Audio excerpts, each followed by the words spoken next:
আচ্ছা, জীবনে কখনো কোনো মৃত ব্যক্তিকে গোসল করিয়েছেন?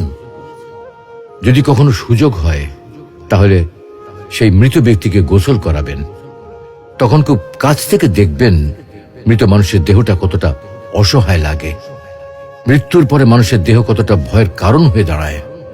সুযোগ পেলে রাতে লাশটা পাহারা দেবেন, তখন বুঝতে পারবেন প্রিয় মানুষটার লাশ রাতের বেলায় আপনার কাছে কতটা অদ্ভুত লাগে, কতটা ভয়ের কারণ হয়ে ওঠে, কতটা আতঙ্কের কারণ হয়ে যায়। সুযোগ পেলে মৃত ব্যক্তির শরীরে একটু হাত লাগিয়ে কিছুক্ষণ তার স্পর্শ নেবেন। আপনি তখন উপলব্ধির সুযোগ পাবেন এই পৃথিবীতে বিশাল প্রভা প্রতিপত্তি মৃত্যুর পরে কতটা নির্যাতনের রূপ নেয়। সুযোগ পেলে আপনজনদের লাশ কবরে নামাবেন খুব আগ্রহ নিয়ে।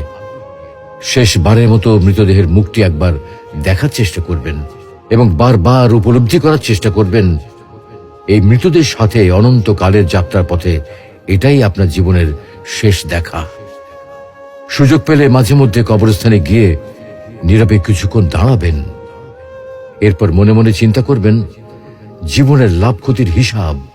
এই মৃত মানুষগুলো এই পৃথিবীতে কি করে গেছেন, কাদের রেখে গেছেন। যাদের রেখে গেছেন তারা কি কখনো এই মৃত মানুষগুলোকে স্মরণ করার জন্য কবরস্থানের আশেপাশে একটি বারের জনকে দেখতে আসে? আমাদের জীবনটা বড় অদ্ভুত, বৈচিত্র্যময়। আমরা এর জন্য ওর জন্য, ধন সম্পদের জন্য, ঐশ্বর্যের জন্য, বাড়ি গাড়ি টাকা পয়সার জন্য কত না মায়া দেখাই, আগ্রহ দেখাই, আরো চাই আমাদের। অথচ এই জীবনে আমরা মৃত্যুর কথা না ভেবে, পরকালের জবাবদিহির কথা না ভেবে কিভাবে আরো সম্পদ অর্জন করতে পারি সেই চিন্তায় বিভোর থাকি।